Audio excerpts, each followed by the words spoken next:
Бүгін 11 мамыр 2025 жыл. Міне мен жібек қызға құрақ көрпеше құрап отырмын.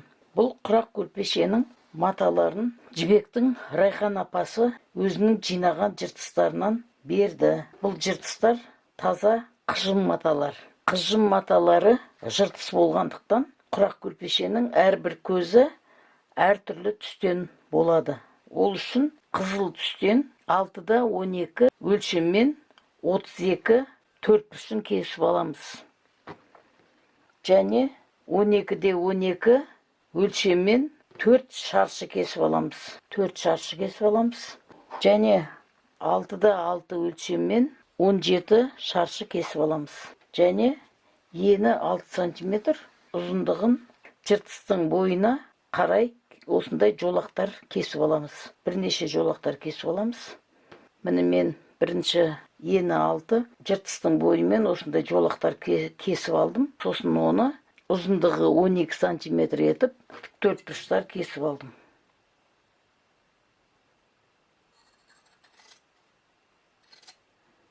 Осылай кесіп дайындап аламыз.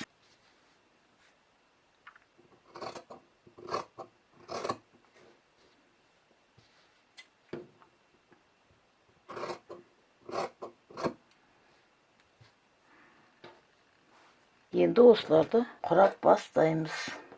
Ол үшін міне 12-де 12 шаршыны алып, 6-да 12 4 бұрышын түгін төмен қаратып, бұлай қоямыз. Мынаны бұлай қойып, мынаны бұлай қойып тігеміз. Мынаған беттестіреміз.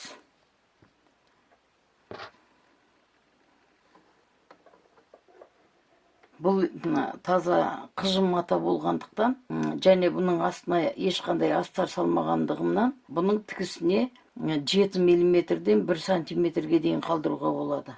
Мен енді 1 см емес, 7 мм-дей қалдырамын. 7-8 мм-дей қалдырамын.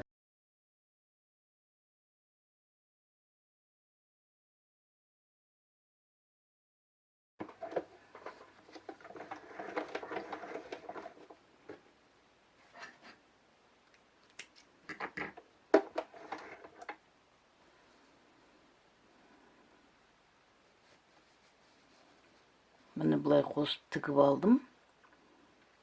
Енді мынау күлгін түспен, 6-да 6 күлгін түспен, 6-да 12 4 бұрышын біріктіріп тігіп аламыз бұлай.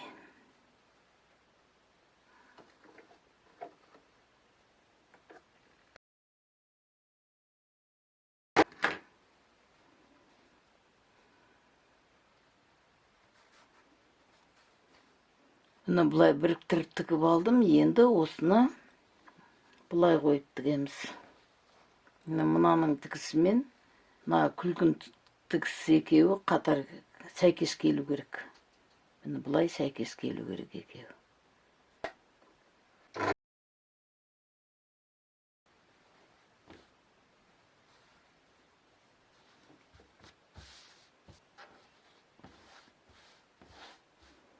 Мына осындай болды.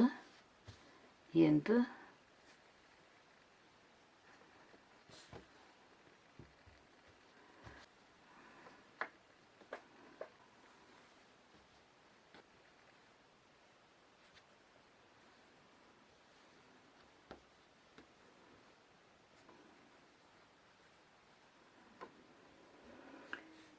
осылай орналастырып тігіп аламыз.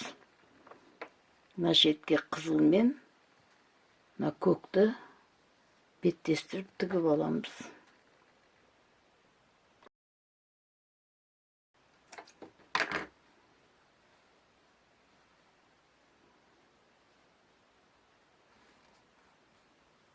Мына қызылмен көкті беттестіріп тігіп алдық. Енді осыны мына шетке қойып, бұлайынан беттестіріп тігіп аламыз.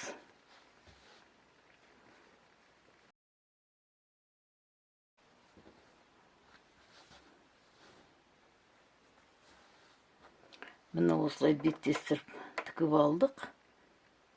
Енді көктің артығын кесіп тастаймыз.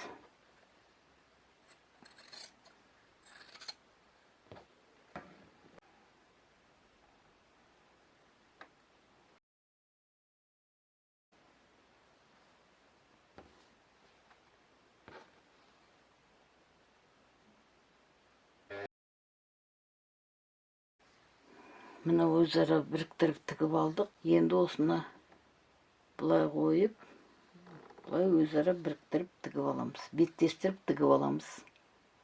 Мына тігіске мынау күлгін түстің тігісін сәйкес келтіреміз.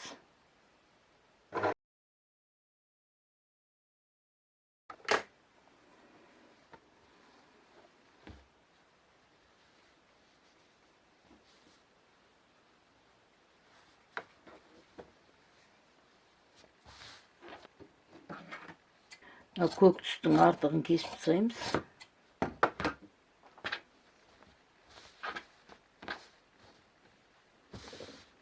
Міне мынандай болып шықты. Енді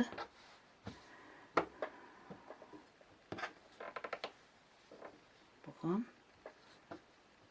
мына жерге қызыл, мына шекке көк қойып тігіп шығамыз. Көк қойып беттестіріп тігеміз. Бұлай тігіп алдық. Енді осыны бұлай қойып, бұлай беттестіріп тігіп шығамыз.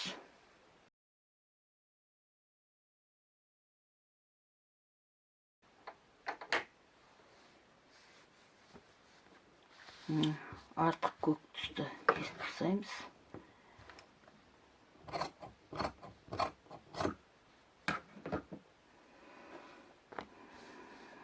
Мынандай болып шықты.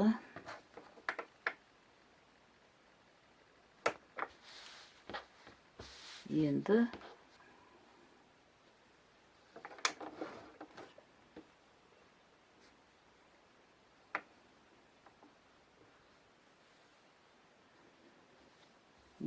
күлгін, қызыл, көк түс үшеуін бір-біріне біріктіріп тігеміз.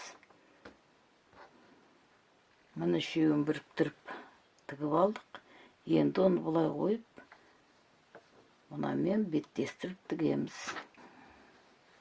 Мынандай болды. Мынау артығын кесіп тастаймыз.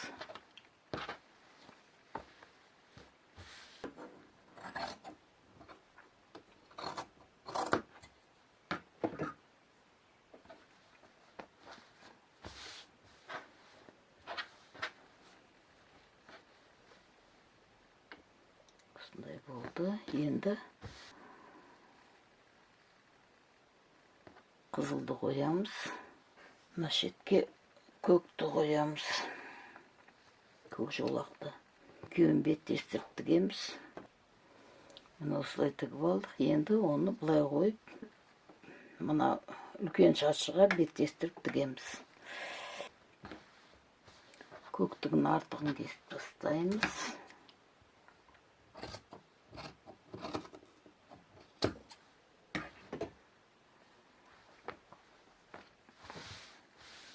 Осындай болды. Енді қызылды қоямыз. Күлгін түсті қоямыз. Және көк түсті қоямыз. Енді осы үшеуін өзара біріктіріп тігеміз.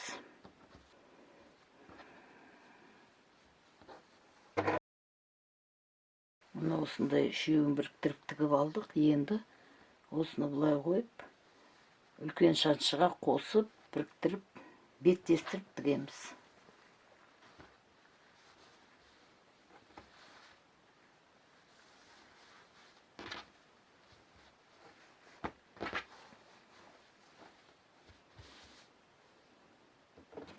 Артық көк түсті кесіп тастаймыз.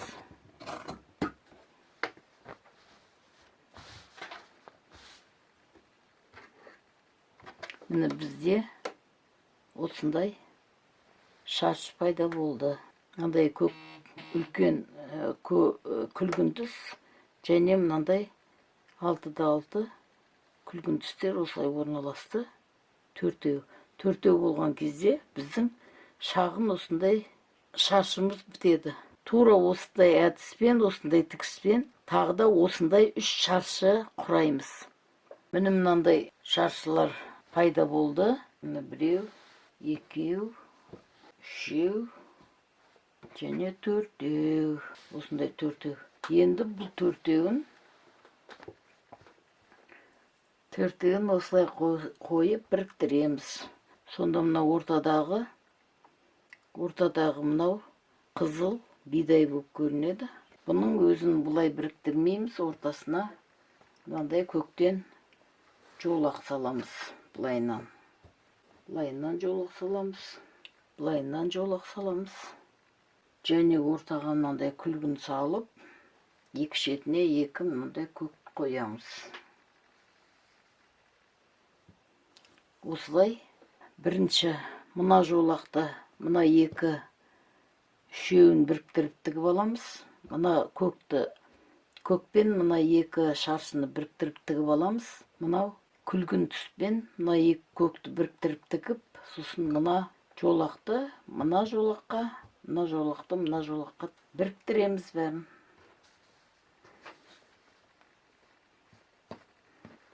Міне бірінші мына жолақты мына шаршыға тігіп аламыз. Сосын оған мына шаршыны қосып біріктіріп тігіп аламыз.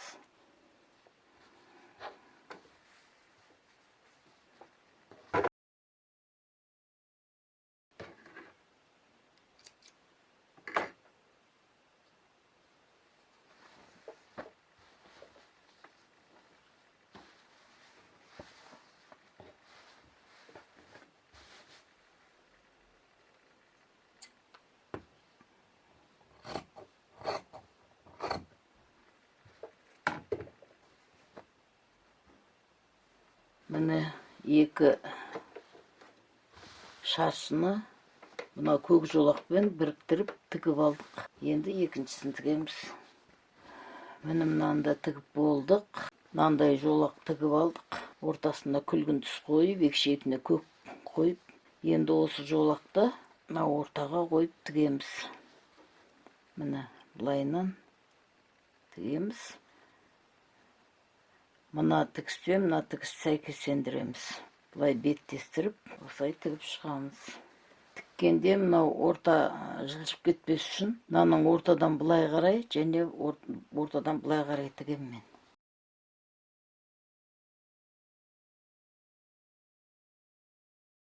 Енді мынау жолаққа қосып тігеміз. Мына ортасындағы көкке мына күлгін түсті сәйкестендіреміз. Енді осы күлгін түске мынау екінші жолақтың көк түсін сәйкестендіреміз.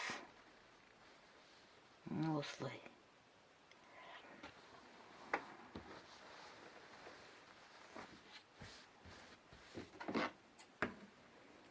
Артық көк түсті кесіп тастаймыз.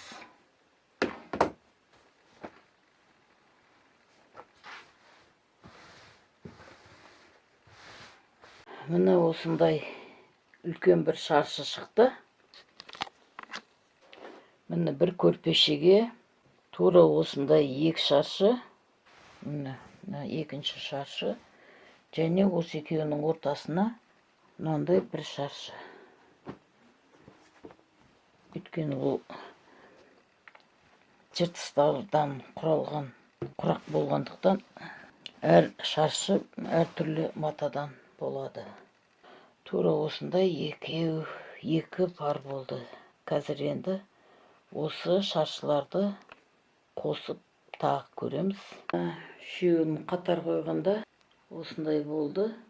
Ортасына ені 15 см қызыл жолақ, жан жағына ені 15 см күлгін түсті жолақ қойып шыққан кезде ені жобамен 80, ұзындығы жобамен 130 см құрақ көрпеше шықты.